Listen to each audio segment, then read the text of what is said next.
अस्सलाम वालेकुम। प्रोग्राम सहाफ़ी में मतीउल्लाह जान।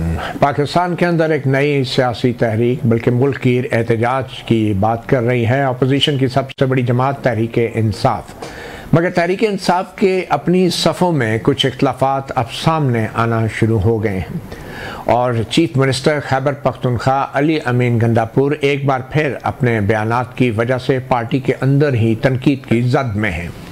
कुछ लोगों का ये ख्याल है कि अली अमीन गंडापुर अपने ऐलानात और बयानात की वजह से पार्टी की उस मुल्क की एहतजाज की मनसूबाबंदी को नुकसान पहुँचा रहे हैं जिसकी तारीख इमरान खान ने दी है और वो है 5 अगस्त, जबकि खैबर पख्तूनख्वा के चीफ मिनिस्टर ने यह कहा है कि 90 दिन के अंदर या आर होगा या पार, यानी 5 अगस्त से मामला 2 महीने आगे भी जा सकता है। ये बात ऐसे वक्त में आई है कि जब सलमान और कासिम बानी पीटीआई के 2 बेटे जो कि बरतानी शहरियत रखते हैं वो पाकिस्तान आने का सोच रहे हैं और 90 दिन की जो नई डेडलाइन बज़ाहिर अब अली अमीन गंडापुर की तरफ से आई है, उससे सवाल ये भी पैदा हो गया है कि फिर कासिम और सलमान को कब आना चाहिए, क्या 5 अगस्त से पहले या फिर 90 दिन के अंदर। इन तमाम सवालात का जवाब लेने के लिए आज इस्लामाबाद स्टूडियोज़ में हमारे साथ मौजूद हैं राना आतिफ, पाकिस्तान तहरीक इंसाफ के रुकन कौमी असम्बली हैं, और उनके साथ हमें ज्वाइन किया है नईमा किश्वर जो जमीयत उलमा इस्लाम की रुकन कौमी असम्बली हैं और खैबर पख्तूनख्वा असम्बली में अपोजिशन लीडर नून लीग के रहनुमा जनाब इबादुल्लाह खान ने भी हमें ज्वाइन किया है।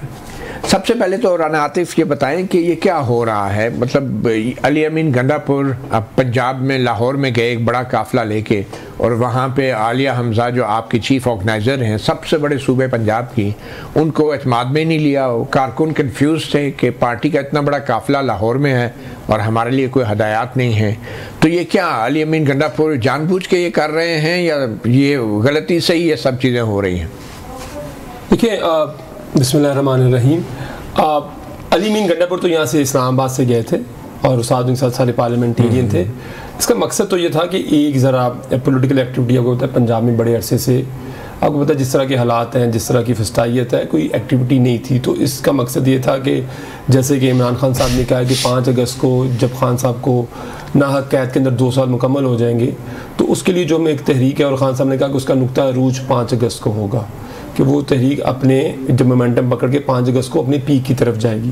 तो उसके लिए एक ज़रा मोमेंटम उसके लिए क्रिएट करने के लिए एक एक्सरसाइज थी, ताकि एक ज़रा, क्योंकि हम गए भी यूटी रोड से थे, ताकि एक ज़रा पंजाब के जितने भी असला आते हैं उनके दरमियान भी थोड़ी पॉलिटिकल तो आपके पंजाब में आलिया हमज़ा जो चीफ ऑर्गेनाइज़र हैं, तो अली अमीन गंडापुर ने उनसे रब्ता क्यों नहीं किया? उनसे बात कर लेते, उनको मौके पे बुला लेते तो भी लगता कि पार्टी जो है मुत्तहिद है। तो क्या वजह है कि उनको पता ही नहीं है और आप लोग पंजाब में? नहीं, देखिए, सलमान अकरम राजा साहब ने इसकी तफसीलात से आगाह किया प्रेस कॉन्फ्रेंस में भी। उस दिन भी उन्होंने बताया कि आलिया हमज़ा की मसरूफियत थी क्योंकि वो पंजाब के डिफरेंट अजला के अंदर उन्होंने ट्वीट किया और कहा कि मेरी तो मुझे तो पता ही नहीं है कि मेरी कोई आई थिंक ये मैं इस बात से एग्री करता हूँ, ये थोड़ी सी कन्फ्यूजन है और थोड़ी सी मिसमैनेजमेंट ज़रूर हुई है, लेकिन इसको हम थोड़ी सी जारी बात है, इसको थोड़ा सा बेहतर प्लान कर लेना चाहिए था। लेकिन ये थोड़ा क्योंकि लास्ट मिनट पे ये प्लान हुआ था तो कुछ चीज़ें ऐसी हैं जो कि रह जाती हैं, कुछ थोड़ा सा फोकस का, थोड़ा स्ट्रेटजी का भी थोड़ा सा इशू हुआ। लेकिन इसको आई एम श्योर कि ये ऐसा नहीं होना चाहिए था। चलो, ऐसा नहीं होना चाहिए, तो यही होना चाहिए था। लेकिन इसको हम इंशाल्लाह ताला कोई मसला नहीं है। देखें कारकुनों को तो आपने कंफ्यूज कर दिया ना। नहीं, कारकुन जो है ना वो बिल्कुल पीटीआई का कंफ्यूज नहीं है। कारकुन तो ये 90 दिन की आपने कहा 5 अगस्त अरूज होगा, पीक होगा, तो फिर ये 90 दिन क्या होगा?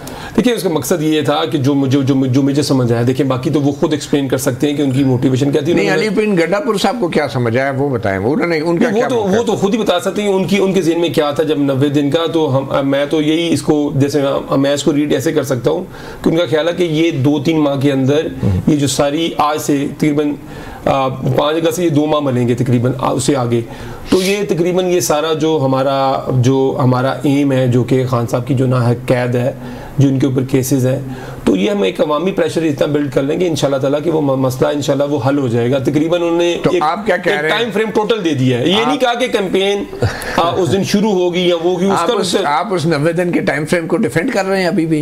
नहीं, डिफेंड नहीं मैं कर रहा, मैंने तो क्या 90 दिन का टाइम फ्रेम जो है आपके ख्याल में ये वापस लेना चाहिए ये ऐलान गंडापुर साहब को या नहीं? देखिए मेरे ख्याल में उनको, देखें मेरे ख्याल में ये आप भी बड़े जय्यद साफ़ी हैं, ये चाहिए उनसे पूछें कि उनके ज़हन में इसके क्या खबर। आपने क्यों नहीं पूछा अभी तक? नहीं, मेरी तो उनसे रब्ता नहीं हुआ। आप तो कह रहे हैं कि मेरी समझ में ये बात आई। नहीं, मेरी समझ, देखिए मैं तो कह रहा हूँ कि जो उन्होंने कल कहा भी उनका कि 5 अगस्त से, देखिए मैं मती साहब मैं आपको बता दूं, देखिए जो बातें खान साहब ने कही हैं, जो डायरेक्शन है वो डायरेक्शन इमरान खान की फॉलो होगी, ये पहली बात। इसमें 90 दिन वाली नहीं फॉलो, इसमें कोई कंफ्यूजन नहीं है, ठीक है। और खान साहब ने कहा कि सारी तहरीक को मैं खुद लीड करूंगा, उसके जो खदोखाल है, उसकी जो ऑपरेटिव्स हैं वो खान साहब ने 90 दिन की कोई बात की नहीं, खान साहब ने 90 दिन की बात नहीं की, ठीक है ना। इससे मैं आपको बात बता दूं थोड़ा एक्सप्लेन। तो वो जो तमाम चीजें हैं वो खान साहब की तरफ से डायरेक्शन आएंगी, फॉलो भी वही होगा, तमाम पार्लियामेंटेरियन जो भी है और तमाम वर्कर उसी को फॉलो करेंगे, क्योंकि इस पार्टी में तमाम लोग नीचे जो मुत्तहद हैं वो इमरान खान की क़यादत के नीचे, बाकी कोई चीज़ उस तरह से नहीं है। बाकी कोई लोग कोई लफाजी के अंदर, कोई कम्युनिकेशन के अंदर कोई मसला हो सकता है, लेकिन हम इसको इंशाल्लाह क्लियर करेंगे और आपको नजर आएगा कि आइंदा 2 हफ्ते के अंदर ये चीज़ें बड़ी क्लियर हो जाएंगी। इबादुल्लाह खान साहब, मुस्लिम लीग नून आपकी जो जमात है उसको क्या परेशानी है? क्या आप इमरान खान के जो फर्जंद हैं सलमान और कासिम, उनको पेशावर में उतरने की इजाज़त देंगे? शुक्रिया मतीउल्लाह जान साहब। सबसे पहले तो ये भाई राना साहब को सलाम और मेरी बहन नईम कश्वर साहिबा को स्पेशल मुबारक जो अभी नए बनी है। पहले हम 5 साल कुलीग भी रहे हैं, 13 से 18। ये जो बातें इस भाई ने की, तो एक तो मैं कंफ्यूज है आपके क्वेश्चन पर, मैं बाद में आता हूँ। ये क्या जरूरत पड़ी कि एक मुलाजम के डायलॉग मारने के लिए पुख्तनख्वा के सैकड़ों सरकारी गाड़ियां, सरकारी वसाइल इस्तेमाल करके, तो ये डायलॉग को पेशावर से भी मार सकते थे और रिपीटेडली वो मार रहे हैं, हम सुन रहे हैं। इनिशियली कोई अट्रैक्शन थी इस डायलॉग में, तो अभी लोग पसंद भी नहीं करते, लेकिन मैं उसको दाद देता हूँ कि इस पार्टी को किस तरह वो हैंडल करता है, अपने लीडर को किस तरह हैंडल करता है, अपने वर्कर को किस तरह हैंडल करता है। वो बंदा अंदर से क्या है जिसको गालियां निकालते हैं तो रात को ये किधर होता है। तो मतीउल्लाह जान साहब बहुत गहरी नजर रखने वाले सहाफी हो, आपको पता है कि वो क्या क्या बहरहाल ये तो आपकी हुकूमत को पता होगा ना, जेल की सारी रिकॉर्डिंग तो आपकी हुकूमत के पास है। नहीं, मैं तो हुकूमत के पास भी है, लेकिन आपके पास भी ज्यादा इंफॉर्मेशन होते हैं, मुझे पता है। हमें तो जाने ही नहीं देते वहाँ पे। क्वेश्चन है स्पेसिफिक जी, उनके बेटे आ रहे हैं जी। पेशावर में आपको क्या एतराज है अगर सलमान और कासिम आ जाए? कोई एतराज हमें नहीं है, गवर्नमेंट उसको सिक्योरिटी भी देगी, प्रोटोकॉल भी देगी, लेकिन विद इन कॉन्स्टिट्यूशन रहकर, विद इन कानून रहकर, वो अगर प्रोटेस्ट करना भी चाहे तो वो भी कोई इशू नहीं है, मुझे कोई प्रॉब्लम नहीं। Most welcome. आप उन्हें वेलकम करेंगे पेशावर में? बिल्कुल। और अगर वो ये हमारी रवायात है, मेहमान नवाज लोग हैं, हम तो वेलकम करेंगे बिल्कुल। अभी आपके पंजाब के, सिंध के जितने भी आप स्कैंडर है वो पेशावर में नहीं बैठे, आपको ये पता नहीं है? पंजाब, सिंध, जीबी, कश्मीर के जितने भी आप स्कैंडर है वो इधर सीम हाउस में बैठे। ठीक, हम तो वेलकम। हमने तो इसको 1 अरब के नमक मंडी के तक्के भी खिलाए लास्ट ईयर, 1 अरब के। तो मुझे ये बताएं कि परेशानी क्या है, क्यों राना सनाउल्लाह साहब कहते हैं कि उनको गिरफ्तार भी किया जा सकता है अगर 2 बच्चे जो हैं अपने वालिद की रिहाई के लिए पाकिस्तान आना चाहते हैं? उसने इस तरह नहीं कहा है, उसने कहा है कि कोई आता है आईन और कानून के अंदर रहते हुए अगर प्रोटेस्ट भी करते, जो भी करते, देयर इज नो इशू। लेकिन आपने वो डायलॉग कल सुनी कि वो बंदा क्या कह रहा है, आर या पार कह रहा है। इससे पहले वो कह रहे थे कि कफन बांध कर हम जा रहे हैं, हमने फैमिली को कहा है गायबाना नमाज जनाजा भी पढ़ रहे हैं। फिर कहते रहे कि इस दफा ये फाइनल कॉल, ये 10 दफा हमने फाइनल कॉल सुनी कि खान साहब को लेकर आएंगे। फिर जब जाते हैं तो खुद साख्ता अबडक्शन उसकी हो जाती है, और खुद साख्ता अबडक्शन में मैं आपसे पूछता हूँ, ये जो हरिपुर है ये इस्लामाबाद से कितना दूर है? हरिपुर इस्लामाबाद से कितना दूर है मतीउल्लाह जान साहब? चले ये कुछ ड्राइव करें, एक दो पहाड़ियों का फासला है, 12 मिनट का रास्ता है या 15 का। जी हाँ। तो मकसूद जब वापस आए तो उसने कहा मैंने 10 दिए कि 15 अजला क्रॉस करके पहुंचा। चलें ठीक है, ये तो बात होगी। नईमा, मैं आपकी तरफ आना चाहूँगा। आप जमीयत उलमा इस्लाम जो है खैबर पख्तूनख्वा में, आप कैसे देख रहे हैं कि जो इस वक्त तैयारियां हो रही हैं 5 अगस्त की एहतजाज की, आपको क्या लगता है बतौर एक सियासी जमात कि ये PTI का हक है कि वो एहतजाज करे और ख़ान साहब की रिहाई के लिए, और क्या इस्लामाबाद और लाहौर की जो हुकूमतें हैं उनको इजाज़त देनी चाहिए पुरअमन एहतजाज के लिए? बिस्मिल्लाहिर्रहमानिर्रहीम, बहुत शुक्रिया मतीउल्लाह जान साहब। तो देखिए, पुरअमन एहतजाज हर जमात का, सियासी जमात का या किसी भी पाकिस्तानी शहरी का हक है, उनको करना चाहिए। अपने लीडर के लिए भी करना चाहिए, अपने जमात के लिए भी करना चाहिए, अपने कारकुन के लिए भी करना चाहिए, अपने मुल्क के मसाइल के लिए भी करना चाहिए, अपने जमात के लिए भी करना चाहिए। और ये हुकूमत के लिए भी चाहिए कि उनको वो फैसिलिटीज भी प्रोवाइड करे, उनको मौका भी दे। जहाँ तक आप इस बात पे बहस कर रहे हैं कि हमारा वज़ीर आला साहब खैबर पख्तूनख्वा से लाहौर गया, तो इसको भी इतनी ज़्यादा तनकीद का निशाना नहीं बनना चाहिए। मेरे ख्याल में तो मेरा मशवरा होगा अपने वज़ीर आला साहब को कि वो गए और वो 2 दिन उधर रहे, तो ज़रा उनको उधर जो डेवलपमेंट हो रही है, उधर जो तरक्की हो रही है, ज़रा उस पर अगर एक नज़र दौड़ाते तो हमारे खैबर पख्तूनख्वा के जो अवाम है उनका भी थोड़ा भला हो जाता कि उधर क्या कुछ हो रहा है, कितनी तरक्की हो रही है, कितना डेवलपमेंट हो रहा है। तो हमारे खैबर पख्तूनख्वा के अवाम का वो भी थोड़ा बहुत हक है। सिर्फ एहतजाज हमारा हक नहीं है कि सिर्फ हम, मगर खैबर पख्तूनख्वा की जो भी खैबर पख्तूनख्वा की जो भी हुकूमत आती रही है उसका यही मुतालबा रहा है कि उसके जो NFC अवार्ड में जो उसका हिस्सा है जो उनको मिलना चाहिए वो आज तक नहीं मिला, और वो हिस्सा मिलेगा तो तरक्याती काम भी होंगे। तो आप उस हवाले से आपका क्या मौक़िफ़ है अपने खैबर पख्तूनख्वा के लिए? 100% मैं आपसे एग्री कर रही हूँ। और पिछले टेन्योर में मैं खैबर पख्तूनख्वा कमेटी की मेंबर थी और कई बार मैंने फ्लोर पे PTI हुकूमत की, तो फिर तरक्याती काम तो उससे जाहिर बात है फंड्स की दस्तयाबी से मशरूफ होते हैं ना। जरा जवाब सुन ले प्लीज। तो मैंने कई बार मुतालबा किया कि ये हमारी खुशकिस्मती है कि इस दफ़ा हमारी मरकज़ में और सूबे में हमारी हुकूमत है। और अगर आपको याद हो तो वहाँ पे एक तकरीर हुई थी कि हम 2 अरब उसके मुंह पे मारेंगे, 2 अरब उसके मुंह पे मारेंगे। तो हमने कहा कि हमें मौका मिला है, हम NFC अवार्ड का अपना हिस्सा हम ले और NFC अवार्ड हमें जारी कर, लेकिन NFC अवार्ड उस वक्त भी नहीं हुआ।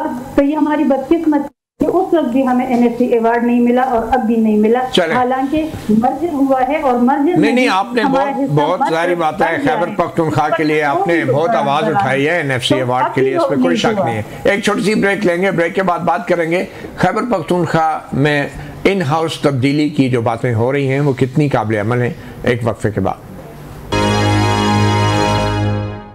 वेलकम बैक सहाफ़ी प्रोग्राम में। राना आतिफ साहब, जमीयत उलमा इस्लाम ने तो कहा है कि वो अदम एतमाद की तहरीक लाने में दिलचस्पी नहीं रखते, बल्कि वो ये चाहते हैं कि PTI खुद ही जो है अली अमीन गंडापुर साहब के हवाले से फ़ैसला करे। तो बज़ाहिर JUI की सियासत जो है वो सिर्फ एक DI खान के उस हल्के तक महदूद है कि जिसमें अली अमीन गंडापुर साहब जो हैं जहाँ से बतौर वज़ीर आला अब काम कर रहे हैं। तो आपको क्या लग रहा है कि क्या अली अमीन गंडापुर साहब जो हैं उनको PTI के अंदर कोई ऐसी तब्दीली आ सकती है, या ये तब्दीली इन हाउस होगी असम्बली के अंदर, और शायद इसलिए आप मखसूस नशस्तों के हवाले से सुप्रीम कोर्ट का जो ताज़ा तरीन फैसला है उस पर भी अमल नहीं कर रहे? देखें मती साहब, पहली बात तो ये है कि सुप्रीम कोर्ट की जो जजमेंट आई थी, मेजॉरिटी जजमेंट 12 जुलाई को, जब सुप्रीम कोर्ट के जजों ने, आज़ादाना जजों ने जब फैसला किया था, उन्होंने कहा था कि ये जो रिज़र्व सीट्स हैं ये PTI की हैं। और उसकी एक बड़ा लंबा बैकग्राउंड है कि उन्होंने ये कहा कि देखिए ये सारे लोग PTI के सीटों पे इलेक्ट होके आए थे कभी पाकिस्तान की तरीक में आप मुझे बताया ना कि मैं 1,36,000 वोट लेके आया हूँ, मेरा तो अपना एक वोट भी नहीं है, ये सारा वोट इमरान खान के नाम पे, पीटीआई के नाम पे, इमरान खान के नाम पे पड़ा है मैं सबको, पूरे पाकिस्तान में, खैबर से लेके चतराल से लेके NM1 से लेके कराची से सिंध तक सारे लोगों ने इमरान खान के नाम पे, और इतने मुश्किल हालात के अंदर इलेक्शन हुआ। और मैं पार्लियामेंट के अंदर भी कह चुका हूँ कि जमहूरियत की 350 साल तारीख के अंदर कभी किसी पार्टी को इंतखाबी निशान से महरूम नहीं रखा गया। ठीक है ना, लेकिन अब आप अमल करेंगे नए फैसले। नहीं, मैं बताता हूँ आपको, मैं इसका जरा बैकग्राउंड बता दूँ। तो आपने बात किया, और खैबर पख्तूनख्वा की देखें, जहाँ तक अपनी असम्बली की मैं बात बताऊँ, 114 डायरेक्ट सीटें थी खैबर पख्तूनख्वा की, जिनके अंदर से पीटीआई ने 87 नशिस्तें पीटीआई जीती है। बाकी तकरीबन जो 26 सीटें हैं वो बाकी जमातें तमाम मिलके, जिसमें JUIF है, ANP है, पीपल्स पार्टी है, PMLN है, वो जीती हैं। और उनको जो ऑब्जर्व सीटें मिल गई वो 30 मिल गई हैं। ये पीटीआई को ये मैथ्स का जो फॉर्मूला है, ये हमारी समझ से तो ये बिल्कुल ही बाहर है। हमें तो कोई भी नहीं मिली ना, हमें तो मिली कोई नहीं, क्योंकि आपने बतौर पार्टी इलेक्शन ही नहीं लड़ा बकौल इलेक्शन कमीशन के और सुप्रीम कोर्ट के नए फैसले के मुताबिक। नहीं, हमने और जो 12 जुलाई की जजमेंट थी उसमें इलेक्शन कमीशन को सुप्रीम कोर्ट ने कहा कि आपने इनको, जब इलेक्शन हो गया, उन्होंने हमारा notification as a PTI candidate क्यों नहीं किया। हमारे तो इलेक्शन फॉर्म के ऊपर जो हमने टिकट जब जमा करवाया, हमने पीटीआई के टिकट जमा करवाया। अब सुप्रीम कोर्ट के फैसले पे अमल होगा। मैं इसका आपको बैकग्राउंड से इसलिए बता रहा था कि ये भी अल्लाह की एक शान है कि जिनकी टोटल 26 सीटें थी डायरेक्ट, वो उनको 30 मिल गई। आइन तो ये कहता था कि आइन की रूह क्या थी, स्पिरिट ये थी कि आपको proportionate representation of the reserve seats मिलनी चाहिए। मैं आपके सामने देखें, आपके नाज़रीन को पता होना चाहिए कि ये फैसले में है क्या। देखिए एक सेकंड, वो चीज हो चुकी है, आईनी बेंच का फैसला आ चुका है और ये लोगों को मालूम है कि कैसे बांटी जाती है आइन के तहत। लेकिन अब आप सुप्रीम कोर्ट के फैसले जो नया आया है उस पर अमल कराएंगे या नहीं? मैं तो आपने इनकार कर दिया। देखिए, अगर तो ये सियासी जमातें अगर तो ये जमहूरियत पे यकीन रखती थी, देखिए एक सीटें हमने जो जीती नहीं हुई, ये गले फाड़ फाड़ के हमने इनकी तकरीरें सुनते रहे 15-20 साल के, जमहूरियत में ये है, जमहूरियत में क्या, जमहूरियत में ये है। मैं आपके सामने एक सिनेरियो रखता हूँ, अगर 270 की 270 सीटें पीटीआई जीत जाती इलेक्शन के अंदर, तो ये जो 70 सीटें ये किस फॉर्मूले के तहत इनको दी जाती हैं? तो पहले तो ये इतनी बड़ी ये ज्यादती है। अब आगे आ जाए, आपने कहा थी कि ये जो खैबर पख्तूनख्वा के अंदर जो ओथ टेकिंग का मामला है रिजर्व सीट्स के अंदर, ठीक है, ये तो जो शेड्यूल है ये तो इलेक्शन कमीशन ने देना है कि इनकी वोट टेकिंग का तो सेनेट के इलेक्शन नहीं हो पाएंगे अगर आप लोग हलफ नहीं उठाएंगे। मैंने तो कहा कि ये तो इलेक्शन कमीशन की जिम्मेदारी है। वो तो खत लिख रहा है, उसने गवर्नर को खत लिखा, आपके वज़ीर आला को खत लिखा, स्पीकर प्रोविंशियल असेंबली को खत लिखा। मेरा ख्याल है कि जो भी जिम्मेदारान है वो आइन और कानून को देखते हुए आपके ख्याल में हल्फ उठा लेना चाहिए। लेकिन मैं तो आपको कह रहा हूँ जो आइन और कानून के मुताबिक उनको जो लीगल एडवाइस मिलेगी उसके मुताबिक फैसला करेंगे। चलें, ठीक है जी। मैं हमारे साहब अबादुल्ला खान साहब आपके पास आना चाहूँगा। ये नून लीग को खैबर पख्तूनख्वा में 9 सीटें मिली थी और जो मखसूस नशस्तें बहाल हुई हैं वो 7 हैं, तो कैसे महसूस कर रहे हैं? 9 सीटें डायरेक्ट हैं और 7 सीटें जो हैं वो, मैंने तो सुना है कि मालिक गनीमत पे भी कोई झगड़ा हो गया आपके बीच में और जमीयत उलमा इस्लाम पे के बीच में। मती साहब मैं क्लियर कर दो, ये भाई ने जो बात की आईन और कानून की बात, तो एक तो टेक ओवर क्या है सारे लायर्स ने पीटीआई को, लेकिन मुझे बहुत अफसोस है कि उनके लायर्स जो है इतने नालायक थे तो उनको आईन और कानून का पता नहीं था। वैसे 12 जुलाई से पहले आपके लॉयर्स नालायक थे, उसके बाद इनके नालायक हो गए। मेरा आपसे सवाल ये है कि आपकी 9 सीटें खैबर पख्तूनख्वा में 7 मखसूस नशस्तें आपको मिल गई, आप खुश हैं? देखो हमें मुतमईन है आप? कानून से मिली है, मैं खुश हूँ बिल्कुल। अच्छा, आप समझते हैं आपका हादसा कानून से मिली है। ये पहला जो डिसीजन था जो भाई ने कहा वो was rewriting of constitution, according to the constitution है।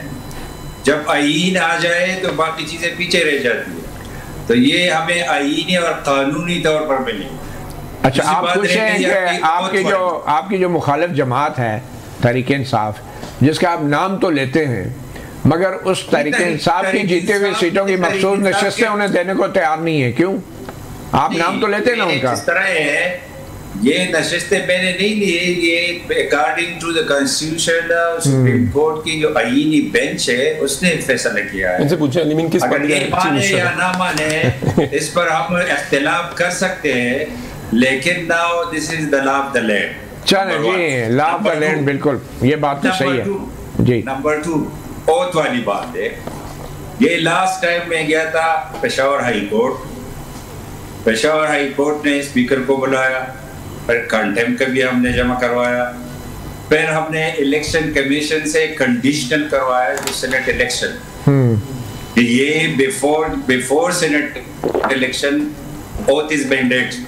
इस तरह भी हमने इस तरह भी क्या है, कल कोर्ट में भी मेरा रेट है पेशावर हाई कोर्ट में, तो इंशाल्लाह ये ओथ भी हो जाएगी और ये सेनेट इलेक्शन भी होगी। चलो ठीक है। ये सेनेट का इलेक्शन जो है, इलेक्शन कमीशन पिछले 1 साल से इसीलिए नहीं करवा रहा था कि वो जो फैसला था 12 जुलाई वाला उसको तब्दील कराना जरूरी था, यही बात है ना? नहीं नहीं नहीं नहीं, इस तरह नहीं था। लास्ट टाइम ये नोटिफाइड मेंबर थे, जो शेड्यूल था, जो जनरल इलेक्शन का शेड्यूल था, तो ये नोटिफाइड थे मेंबर, लेकिन ये ओथ नहीं ले रहे, तो इसलिए कंडीशनल किया था। वो इसलिए नहीं ले रहे थे कि 12 जुलाई का फैसला आ चुका था और वो जो नोटिफिकेशन था वो कलअदम करार हो चुका था, इसलिए ओथ नहीं ले रहे थे। और उस 12 जुलाई के फैसले पे आप लोगों ने अमल नहीं किया और आपकी पार्टी, आपकी हुकूमत ने भी अमल नहीं किया। एनीवे नईमा, मैं आपसे पूछना चाहूँगा, पुख्तनख्वा में तो हमारी हुकूमत ही नहीं है। चलिए सही है, ये वफाकी हुकूमत की बात हो रही है। बट एनीवे नईमा, आपसे ये पूछना चाहूँगा, आपको कैसा लग रहा है कि डायरेक्ट इलेक्शन में आपकी 9 सीटें हैं और मखसूस नशिस्तें मिलने के बाद आपकी सीटें 10 हो गई हैं? आपको अजीब नहीं लग रहा बतौर एक खातून, क्योंकि ये मखसूस नशिस्तें खवातीन के लिए हैं, तो आप भी मखसूस नशिस्तों पर ही आई हैं, ज़ाहिर बात है। तो आप इसको दुरुस्त समझती हैं कि जो डायरेक्ट इलेक्शन में आपका हिस्सा है उसके मुताबिक तो आपको जो सानी मिला उससे ज़्यादा आपको मखसूस नशिस्तों में मिल गया? ये कोई मंतकी या ये कोई असूली या ये कोई इस्लामी बात है?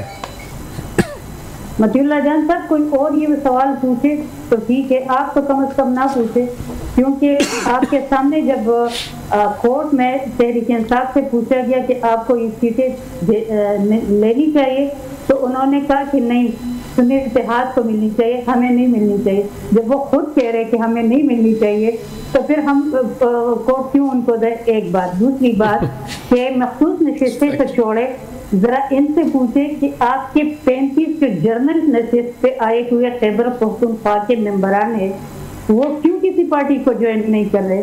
न वो तहरीक इंसाफ को ज्वाइन कर रहे, न आज तक वो सुन्नी इत्तेहाद को ज्वाइन किया है। क्यों? जो मौलाना साहब कह रहे हैं कि उनके अंदर से तब्दीली आनी चाहिए, इसलिए हम कह रहे हैं कि उनके अंदर से तब्दीली आनी चाहिए। क्योंकि उनके 35 मेंबरान आजाद, तहरीक इंसाफ के जो केपी में बैठे हुए मेंबरान है 35, वो बैठे हुए आजाद मेंबरान है।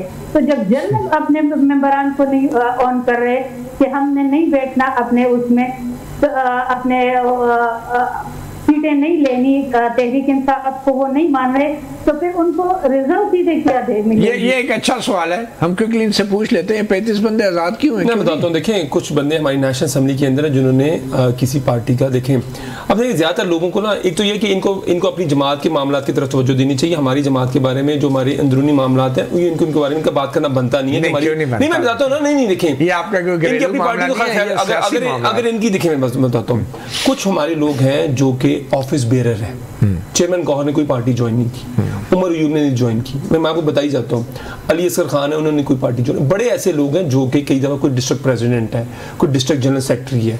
देखिए वो भी मसला होता है कि अच्छा, पहले ये बता दें क्यों नहीं ज्वाइन की? मैं तो ये बता रहा हूँ ना, देखिए हो नहीं सकता कि अगर मैं एक पार्टी का ऑफिस बेरर हूँ तो मैं उस दूसरी पार्टी को जाके ज्वाइन कर लूं। देखिए जो पार्टी ज्वाइन करने का मकसद, आप पूछ रहे सुन्नी इत्तेहाद को हमने ज्वाइन क्यों करना था? सुन्नी इत्तेहाद के जो चेयरमैन है साहब हामिद रजा साहब, ठीक है, उन्होंने भी पीटीआई को ज्वाइन किया, जब उन्होंने भी इलेक्शन इंडिपेंडेंट लड़ा, उनके भी जो चेयरमैन थे पार्टी के, उनके भी उन्होंने वो क्या कहते हैं टिकट नहीं एक्सेप्ट किया, उनकी अपनी पार्टी का टिकट आरओ ने एक्सेप्ट नहीं किया।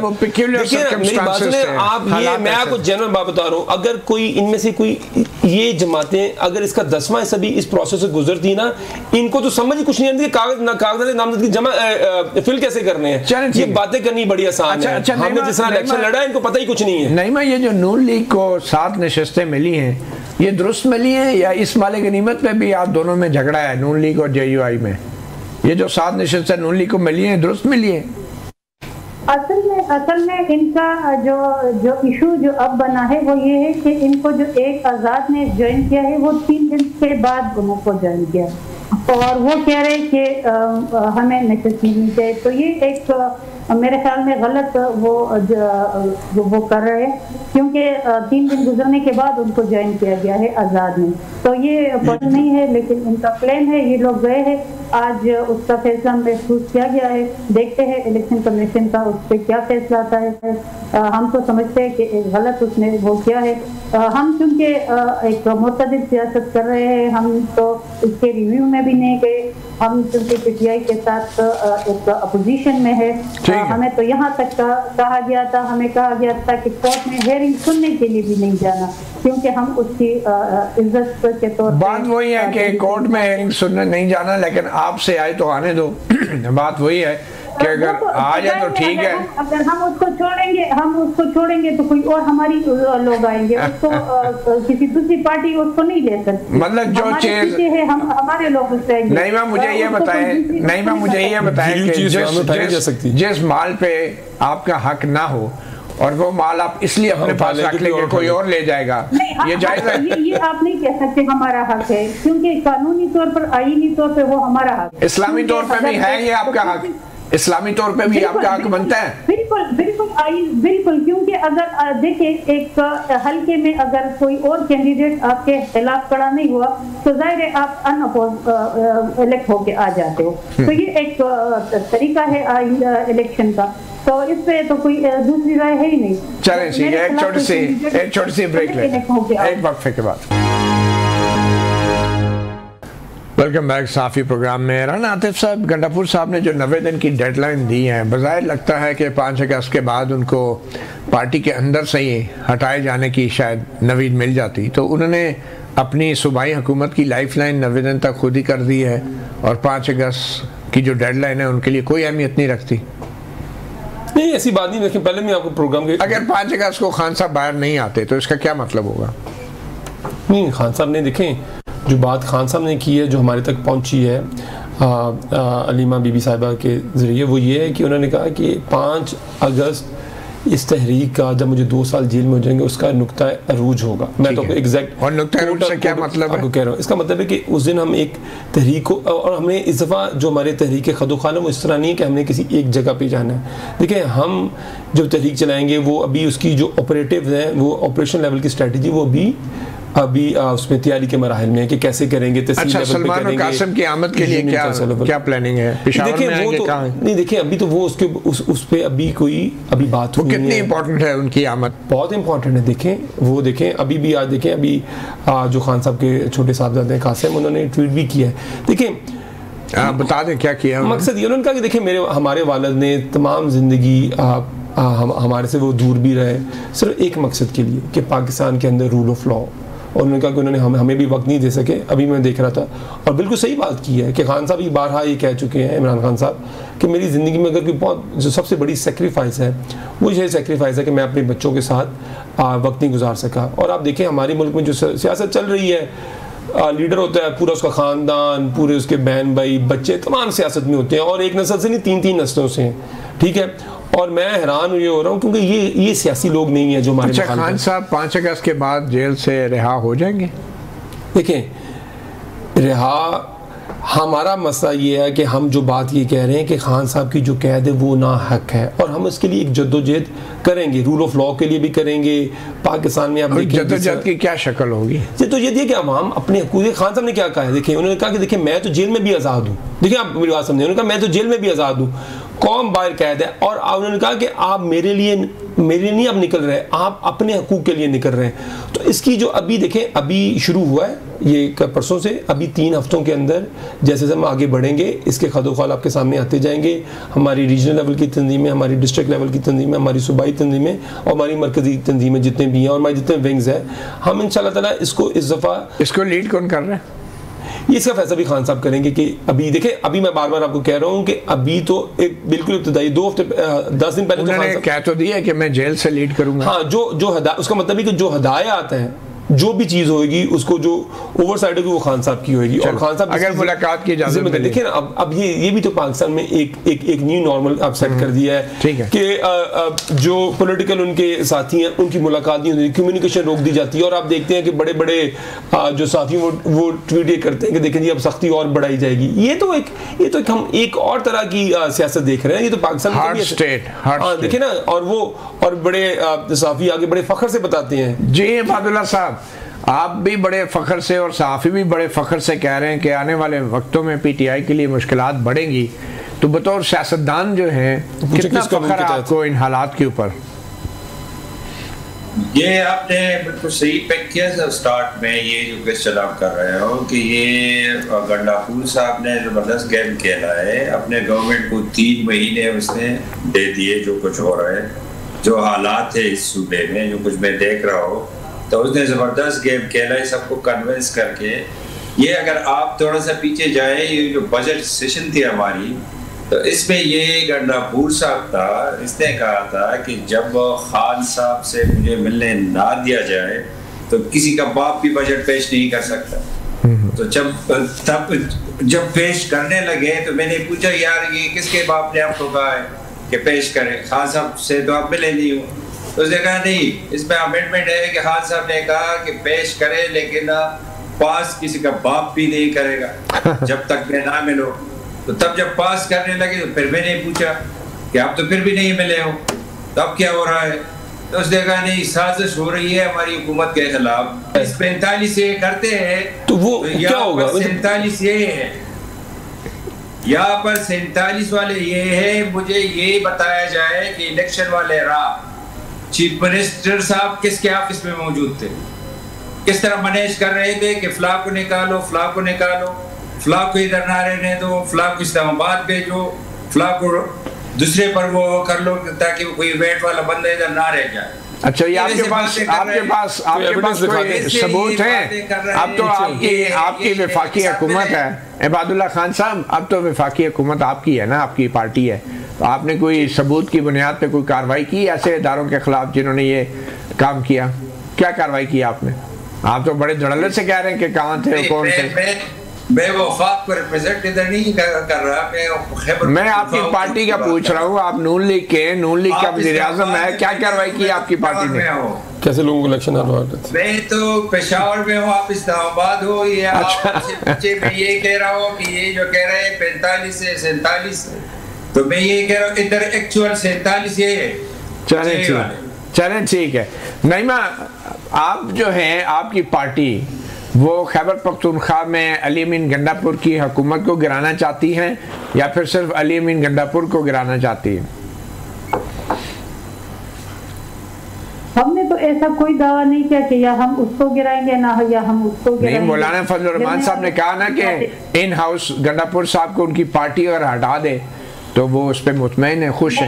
नहीं, उसने ऐसी बात नहीं की। उसने कहा कि पीटीआई के अंदर खुद तब्दीली आनी चाहिए। तब्दीली कई तरीकों की, तो यही मतलब है ना। उन्होंने आपने शुरू में एक बात की कि जेयूआई DI खान तक महदूद हो गई।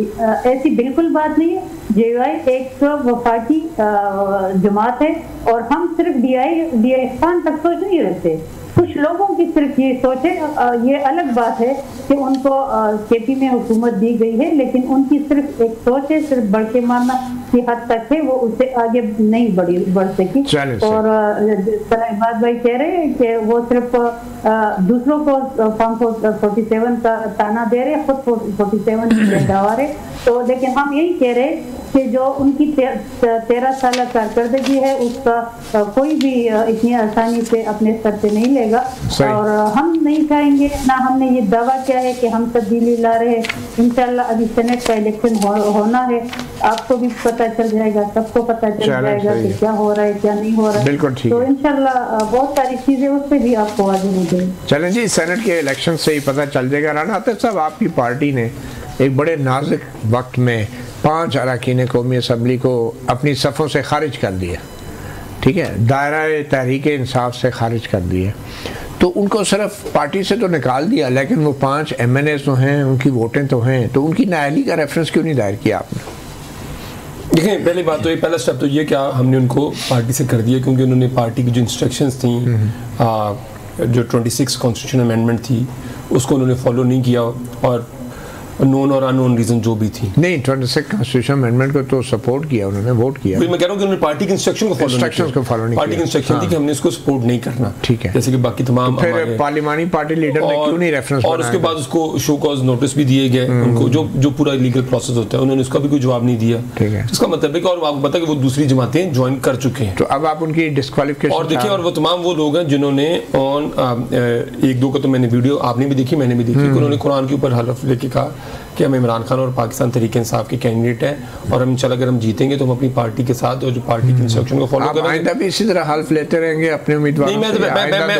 नहीं, मैं तो पहले आपको इसका एक कॉन्टेक्स्ट बता रहा हूँ कि एक जो है, तो अब ऑब्वियसली वो लोग, एक तो कि उन्होंने पार्टी का जो कॉन्स्टिट्यूशन होगा क्या, तो वो हम तो अब उसके बाद नेक्स्ट जो स्टेप है वो है कि उनकी नाअहली का एक रेफरेंस दायर किया जाएगा कि क्योंकि ये लोग, लेकिन ये तो पार्लिमानी पार्टी कर सकती है, पीटीआई तो पार्लिमानी पार्टी नहीं है। अब ये देखें ना, अब ये अगेन ये एक मसला है कि हमें एक इस तरह की, जब देखें, जब जो स्पिरिट ऑफ लॉ है, अगर आप उसे इग्नोर करते जाएं, और जो सर्कमस्टांसेस थे, देखें जो पिछली दफ़ा जो मैं बार बार ये, और हम ये कोट करते रहेंगे, जो सुप्रीम कोर्ट का पिछला बेंच था, देखें हुआ क्यों, ये सारा जो अरेंजमेंट है उसके बाद जो क्यों किया गया 26वीं तरमीम वाला, क्योंकि जब उनको लगा कि पीटीआई को जो तमाम जो इंसाफ अगर मिलना शुरू हो गया, और पीटीआई की जो नशिस्तें थी, उन्होंने कहा गया कि ये नशिस्तें पीटीआई की थी, और 38 लोगों का, और उन्होंने तमाम लोगों के उन्होंने जो कागजात नामजदगी मंगवाए, ठीक है, without going into the detail के वो कागजात नामजदगी इलेक्शन कमीशन ने सही प्रेजेंट किए कि नहीं किए, उसमें 38 लोग जो थे, उसमें इलेक्शन कमीशन के मुताबिक ये पीटीआई के ही लोग थे, और 48 का सुप्रीम कोर्ट ने कहा कि इनको 2 हफ्ते का टाइम हम दोबारा देते हैं कि ये कौन सी पार्टी ज्वाइन करना चाहते हैं। मुझे ये बताएं कि अगर आप इन 5 अरकान कौमी असम्बली के हवाले से कुछ भी नहीं कर सकते, इतने बेबस हैं, तो क्या गारंटी है कि कल पीटीआई के कल परसों 10-15 एमएनए भी जो है वो 27वीं आईनी तरमीम के लिए वोट दे रहे हो, और आप कुछ भी नहीं कर सकते? ठीक है, हम देखें, हम तो जितना भी जो इस मुल्क में जो भी एक लीगल अपरेटस रह गया है, जिस तरह के भी लीगल अपरेटस है, हम उसके अंदर ही फाइट कर सकते हैं, हम आवाम को बता सकते हैं, और आवाम सब कुछ देख रही है। देखिए, मैं आपको मतलब आपको बताऊं कि ये देखें, ये तमाम चीज़ें, एक तो है कि लोगों के जो आईनी हकूक़ हैं, जो वोट का जो आईनी हक था, हर चीज़ सलब हुई है। उसके बाद आप देखें कि ये जो मईशत की जो सूरत हाल है, देखिए, ये तो बाजार में बांटने की, मैं सूरत हाल पे मुझे सर ये पॉइंट कंप्लीट कर लेने दें। अभी वो ऐसे बात कर रहे थे कि ये सीटें, भाई आपको सीटें आपको मुफ्त में मिली हैं, आप टॉस कर लें, जैसी एक सीट एक्स्ट्रा लेनी है, वो ऐसे कर रहे थे कि कोई नुक्ता है, ये कोई कॉन्स्टिट्यूशन है। नईमा मालिक गनीमत पे तो झगड़ना नहीं चाहिए था। हाँ, ये तो कोई टॉस कर लें आप। मतीउल्लाह जान साहब, ये जो इन्होंने 5 पारिश किए हैं, क्या अनवर ज़ैद के खिलाफ इन्होंने दूसरा अपना कैंडिडेट खड़ा नहीं किया था? अनवर ज़ैद इनका कैंडिडेट था जो इन्होंने पारिश किया था। और क्या ये लोगों को ये बात दुरुस्त है, ये बात दुरुस्त है। और पूछे कि वो जीते के बाद उसने किसको जाके ज्वाइन किया? नईमा जो वोट मांगना और वोट लेके मुंतखब होना है, और उसके पूछे कि वो एक अपनी अहमियत होती है। बैठता था कि हुकूमत के बेंचेस पे, हमसे इतना ही, इजाजत दीजिए, अल्लाह हाफिज।